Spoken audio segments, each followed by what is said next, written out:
తిరుపతి లడ్డూల్లో నెయ్యి కల్తీ జరిగిందా లేదా? చంద్రబాబు నాయుడు గారు తిరుపతి లడ్డూల్లో నెయ్యి కల్తీ జరిగిందని ఆరోపించాడు. ఆయన ఆరోపించడానికి ఆధారాలు ఏంటి? నెయ్యి ఎక్కడ కల్తీ జరిగింది? కల్తీ జరిగిన నెయ్యితో లడ్లు ఎక్కడ తయారు చేశారు? ఆ లడ్లు ఎక్కడున్నాయి?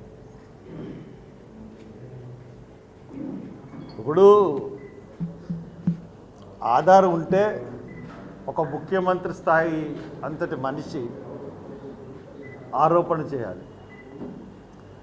నీ ఆరోపణకి ఆధారాలు ఏంటో చెప్పండి ముఖ్యమంత్రి చంద్రబాబు నాయుడు గారు.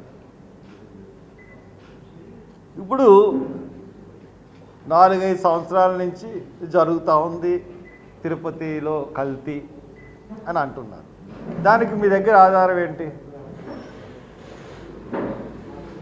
4-5 సంవత్సరాల క్రితం ఒక ల్యాబ్ రిపోర్ట్స్ అన్నా మీ దగ్గర ఉండాలి. సంవత్సరాల క్రితం ల్యాబ్ రిపోర్ట్స్ అన్నా ఉండాలి. లేదంటే మీరు ఎక్కకముందు, పదవి ఎక్కకముందు ల్యాబ్ రిపోర్ట్స్ అన్నా మీ దగ్గర ఉండాలి. మీరు పదవి ఎక్కిన తర్వాత మీరు ల్యాబ్లో చేయించిన నెయ్యి దాంట్లో కల్తీ జరిగిందని చెప్పి ఆపేశారు. మార్చిలో టెండర్లు పిలిచారు, ఏప్రిల్లో టెండర్లు కన్ఫర్మ్ చేశారు, జూన్లో సప్లై చేశారు. సప్లై చేసిన 2 టిన్నుల్లో ఈయన గుజరాత్ వెళ్ళిన తర్వాత, మోడీతో మాట్లాడిన తర్వాత ఈ యొక్క పరీక్ష టెస్ట్ గుజరాత్కి వెళ్ళింది. ఒక పక్క జమ్మూ కాశ్మీర్ ఎన్నికలు జరుగుతూ ఉన్నాయి, ఒక పక్క హర్యానా ఎన్నికలు జరుగుతూ ఉన్నాయి. ఇప్పుడు మోడీని చంద్రబాబు నాయుడు గారు జిగిరి దోస్తులు కాబట్టి ఆ ల్యాబ్కు పంపించి అక్కడి నుంచి ఒక రిపోర్టు తెప్పించారు ఈవో గారు. ఆ ఈవో గారు తెప్పించిన రిపోర్ట్లో వెజిటబుల్ ఆయిల్స్ కలిసినాయి, సోయాబీన్ కలిసింది, అన్నీ కలిసినాయి. అలాగే లాస్ట్లో ఆవు నెయ్యి కలిసింది. ఆవు పవిత్రమే కదా, సరే పంది నెయ్యి కూడా కలిసింది. కాబట్టి ఈ నెయ్యితో లడ్డూలు తయారు చేయడం ఆఫ్ చేద్దామని ఆఫ్ చేసేసారు. గుడ్. మరి మీరు కల్తీ జరిగిన లడ్డూలు ఎవరు తినలేదు. ఇప్పుడు కల్తీ జరిగిన లడ్డూల్ని పోనీ ఏమన్నా తీసుకుని పరీక్షిస్తే ఏమన్నా తెలుస్తుందా అంటే అది తెలియదు. పోనీ ఇప్పుడు దాకా కల్తీ జరిగిందని చెప్పి ప్రచారం చేస్తున్నారు, కానీ ఇప్పుడు దాకా కల్తీ అని ప్రచారం చేస్తున్నారు, కానీ దానికి సంబంధించిన వాస్తవాలు కానీ ప్రూఫ్లు కానీ, ఒక నిజాన్ని నమ్మాలంటే ప్రూఫ్ ఉండాలి. ఆ ప్రూఫ్ అన్నది సబ్మిట్ చేయడంలో చంద్రబాబు నాయుడు గారు ఫెయిల్ అయ్యాడు, ఖచ్చితంగా ఫెయిల్ అయ్యాడు. ఇప్పుడు జగన్మోహన్ రెడ్డి సిబిఐ ఎంక్వైరీ అన్నాడు.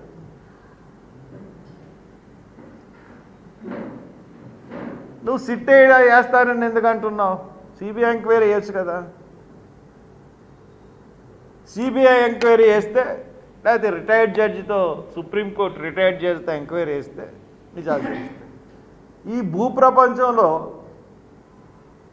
ఒక 4 రోజుల క్రితం లడ్డూ దొరికినా, లేకపోతే లడ్డూ దొరికినా దొరకపోయినా ఒక నెల క్రితం కల్తీ జరిగిందని ప్రూవ్ చేయగలిగినోడు ఈ భూప్రపంచంలో ఎవడలేదు.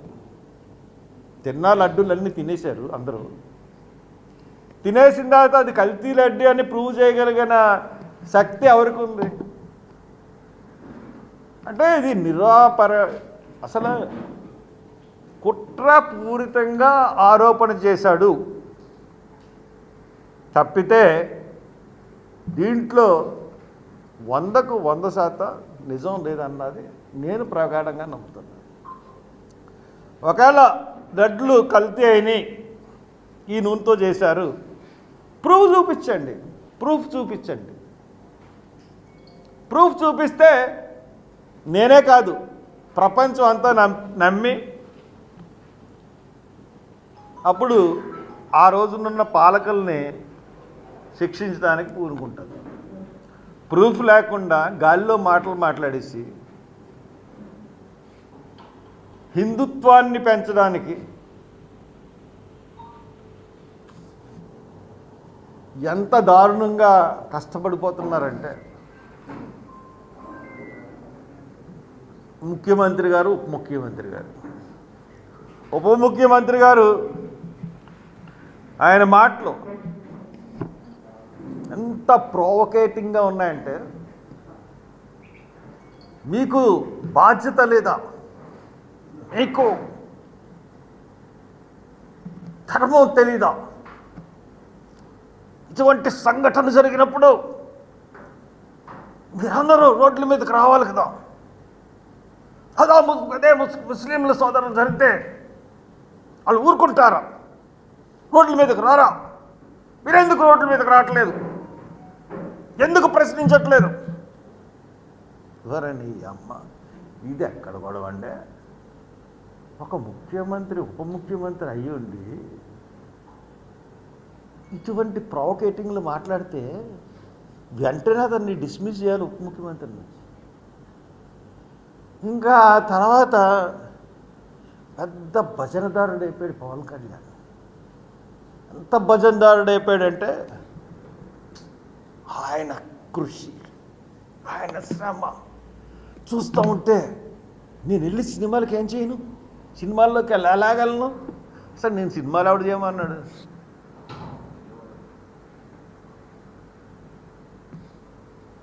అందుకనే నేను సినిమాలని పోస్ట్పోన్ చేశాను ఈ వరదల గురించి. ఆయన నీటిలో దిగి నడిచి నీటిలో ఆయన ఎవరు దిగమన్నాడు? చేయాల్సిన వాళ్ళు అధికారులు వాళ్ళ పనులు చేస్తారు. ఇప్పుడు చూడండి, మన గోదావరి నదిలో పుష్కరాలు వస్తున్నప్పుడు షూటౌట్ తీశారు.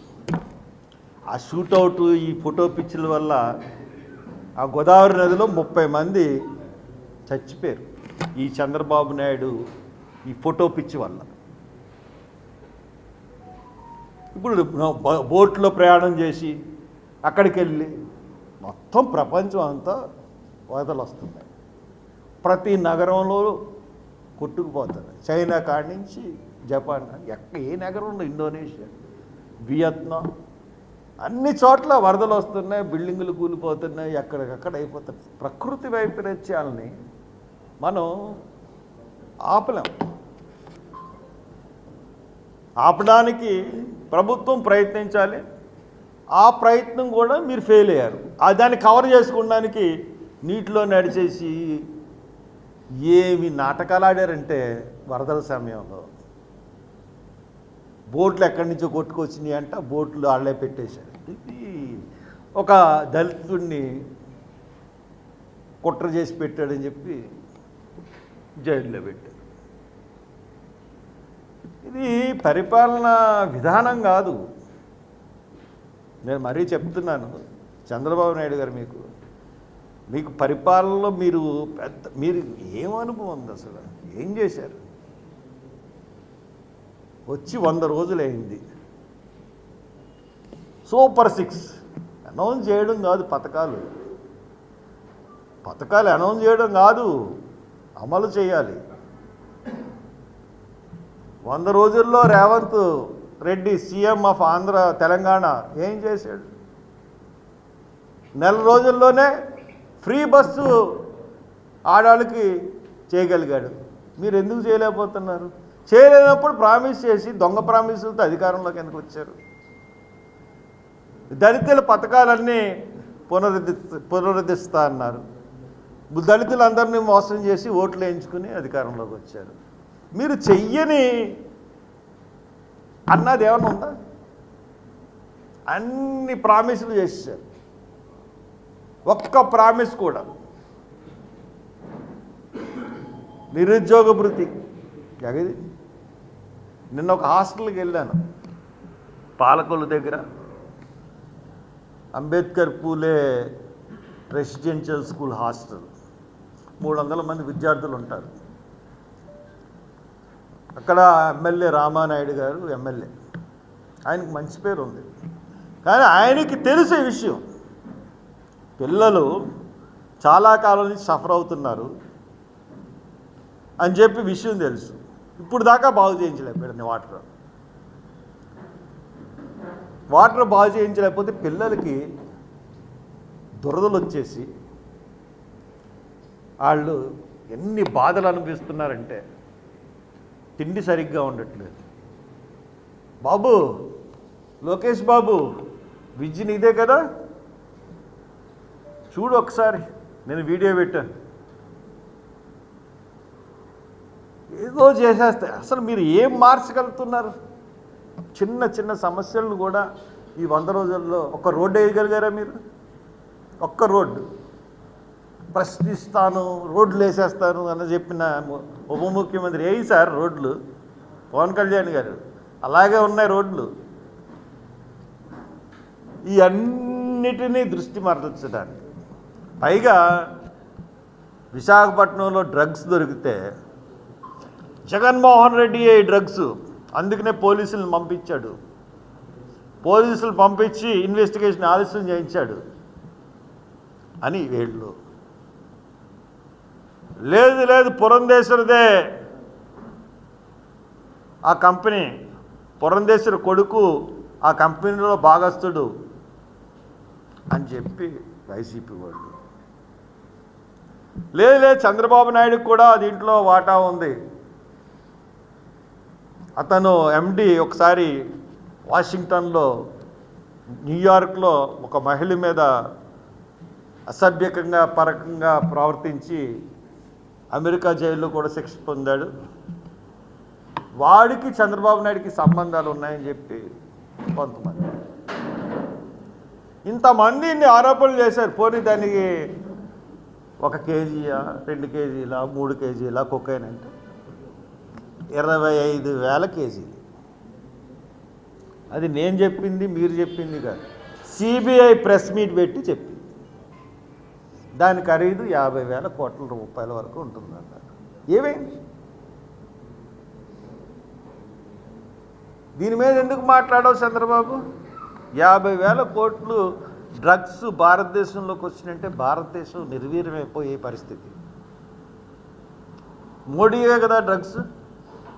మీరు ఎవరో ముగ్గురు మాట్లాడకపోతే ఈ డ్రగ్స్ మోడీయే అయి ఉండాలి. అందుకనే సిబిఐ దర్యాప్తు ఏం కనబట్లే. ఇవన్నిటినీ ఏమార్చడానికి ఆవు నెయ్యిలో కల్తీ. పోనీ ఆవు నెయ్యిలో కల్తీ అనుకుంటే, నేను చూశాను తిరుపతిలో నెయ్యి టెండర్లు వేసి వాళ్ళు రివర్స్ టెండరింగ్ విధానం ప్రవేశపెట్టి ఇప్పుడు 380కో ఎంతకో నెయ్యి తీసుకుంటా ఉన్నారు. ఇప్పుడు వాళ్ళ టెండరింగ్లో 380 రూపాయలు అనుకుంటా. అదే నెయ్యి సింహాచలం దేవస్థానంలో 538 రూపాయలు తీసుకుంటున్నారు. అదే నెయ్యి కావచ్చు, కాకపోవచ్చు, వేరే కంపెనీ అవ్వచ్చు. వాళ్ళు కొన్న రేటు 538 రూపాయలకి సింహాచలం దేవస్థానం కొంటాం. సింహాచలం దేవస్థానం 393 రూపాయలు కొంటాం. సింహాచలం దేవస్థానం 393 రూపాయలకి నెయ్యి కొంటుంది. 380కి ఏకంగా 1,50,000 కేజీలు నెయ్యి కావాలట అన్నవరం దేవస్థానానికి. అన్నవరం దేవస్థానం ఎంత కొంటుంది? 538 రూపాయలకి. ఈ 538 రూపాయల నెయ్యి, 393 రూపాయల నెయ్యి సప్లైర్ ఒకటే. కానీ ఈ దేవస్థానానికి ఒక రేటు, ఇంకో దేవస్థానానికి ఒక రేటు. దాని మీద మాట్లాడండి. ఈ 383 రూపాయలకి ఎలా కెడుతుంది? దాంట్లో కలిసిందా లేదా? టెస్టులు చేశారా? మరి 380 రూపాయలకి తిరుపతి దేవస్థానం కడుతుంది, టెస్టులు చేశారు. అసలు ఆ కంపెనీని బ్యాన్ చేయాలి. ఆ కంపెనీ మీద మీరు తీసుకున్న చర్యలు ఏంటి? మీకు వాళ్ళు కల్తీ జరుపుతున్నారు అన్నది తెలిసింది. వాళ్ళు ఎప్పుడు నుంచి చేస్తున్నారా అన్నది యూ డోంట్ హ్యావ్ ప్రూఫ్స్. వాళ్ళు బీహెచ్పి వాళ్ళు ధర్నా కూర్చున్నారు చంద్రబాబు ఆఫీస్ ముందు. ఈయనే పురమాయించుకున్నాడు, వాళ్ళు ధర్నా చేస్తున్నారు. మొన్న టీవీ ఏబిఎన్లో ఒక సాధువు అంటాడు, అది సాధువా లేకపోతే ఒక ఉగ్రవాదో నాకు అర్థం అవ్వలేదు. మేము 1947 హిందువులం కాదు, 2024 హిందువులం. అప్పుడు కొమ్ములో లేవా? ఇప్పుడు కొమ్ములు వచ్చినాయా? ఈ దేశం అంతా హిందువులు, భారతదేశం. సెక్యులరిజం అన్నది ఎక్కడుంది?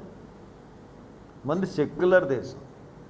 ప్రభుత్వాలన్నీ హిందుత్వానికే పెద్దపీట వేస్తున్నాయి. తగ్గిన మైనారిటీస్ని ఇచ్చి నిధులు కానీ అన్నీ కూడా చాలా తక్కువ కంపారిటివ్లీ హిందూస్. ఎందుకంటే హిందూ సమాజం చాలా పెద్దది కాబట్టి. ఇప్పుడు హిందువులందరూ మీ మాటలు విని నాతో సహా ఫ్యానటిక్ అయిపోయి అవతల మైనారిటీస్ని అందరినీ దాడి చేసేసి ఇక్కడ ఎవరిని కూడా మైనారిటీస్ని లేకుండా చేసేసి బీజేపీని వాళ్ళ ఎన్డీఏని గెలిపించేయాలన్న ఒక వ్యూహమా? మీ భాష చూస్తుంటే అలాగే ఉంది. సాధువుల భాష కానీ లేకపోతే పవన్ కళ్యాణ్ భాష కానీ కొంతమంది టీవీల్లో కూర్చుని మాట్లాడుతున్నారు, పని పాట లేని ఎదవలు. TV5లోను ఏబిఎన్లోను ఆ ఎదవలకు చెప్తున్నాను, మాట మార్చుకోండిరా. ఇకపోతే నిన్న రఘురామకృష్ణరాజు, అరే అక్కడ గొడవే లేదు. అక్కడ అంబేద్కర్ విగ్రహం పక్కన నాగేంద్ర స్వామి ప్రతిమ ఉంది. అంబేద్కర్ విగ్రహం కట్టిన తర్వాత ఆ ప్రతిమను పెట్టారు. ఆ ప్రతిమ పెట్టడానికి అంబేద్కర్ సంఘం యూత్ వాళ్ళు అభ్యంతరం లేదని ఎన్ఓసి సర్టిఫికేట్ ఇచ్చి దగ్గరుండి కట్టించారు.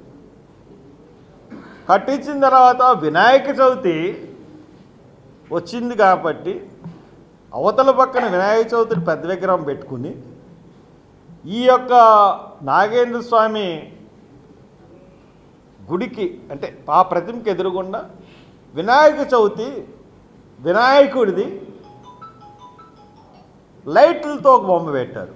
అది పెట్టడం వల్ల నాగేంద్ర స్వామి గుడి కనపడకుండా పోయింది, దారి మూసుకుపోయింది. ఎందుకంటే అంబేద్కర్ మెట్లుంటాయి కదా విగ్రహం ఎక్కడానికి, ఆ మెట్ల నుంచి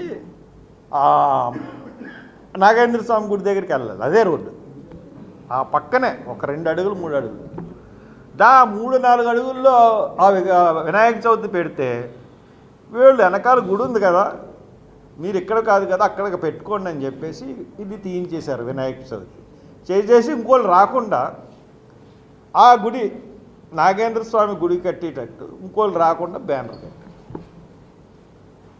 నేను స్వయంగా చూశాను, ఆ ఫోటోలు కూడా నా దగ్గర ఉన్నాయి. అది ఆ బ్యానర్ ఎవరికి అడ్డు కాదు, నిజంగా అడ్డు అయ్యింది. నీకు కంప్లైంట్ చేశారు, నువ్వు ఆర్డీఓకి చెప్పొచ్చు, డిఎస్పీకి చెప్పొచ్చు, తీసేమని. కానీ నువ్వు పెద్ద రౌడీ అన్నట్టు నిన్నేమో పోలీసులు ఏమో చావు కొట్టారు, గిగ్గు తీసి కొడతానని కూడా చెప్పారు. నువ్వు పెద్ద హీరో రౌడీజమైనట్టు ఎదవేశాలు. మళ్ళీ నువ్వు ఎవడో సర్టిఫికెట్లు క్యాన్సిల్ చేసేస్తాడట క్రిస్టియన్ నేములు. నిన్ను అడిగి పెట్టుకోవాలి పేర్లు క్రిస్టియన్సును హిందూస్ను. అసలు బీసీసీ అంటే ఏంటో తెలియదు, ఎస్సీ అంటే ఏంటో తెలియదు.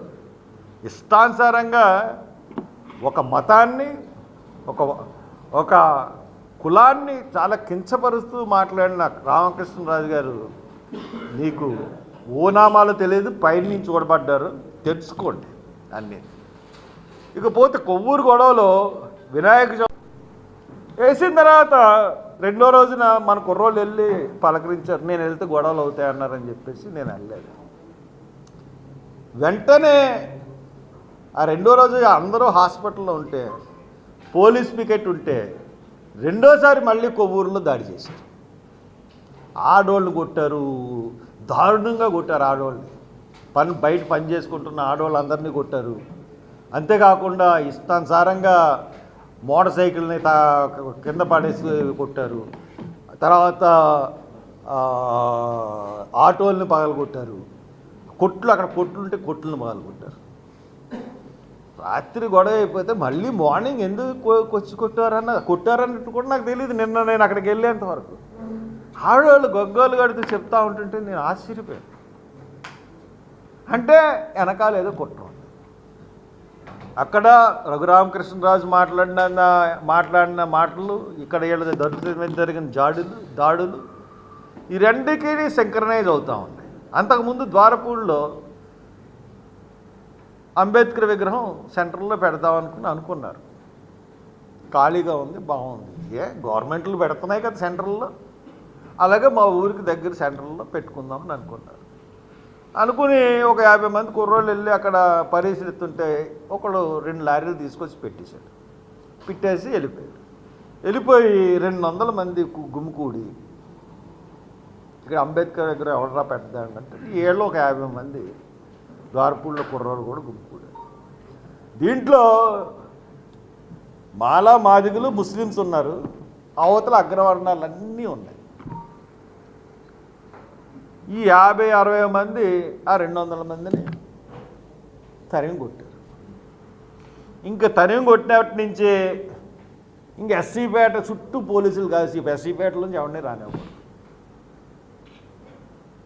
మళ్ళీ ఇక్కడ కొవ్వూరులోనే అదే పరిస్థితి. పోలీసులను అడ్డెట్టి పోలీసుల్లోనే ఆడవాళ్ళతో లాఠీ చార్జీ చేసి అవతలను కొట్టేటట్టుగా ప్లానింగ్.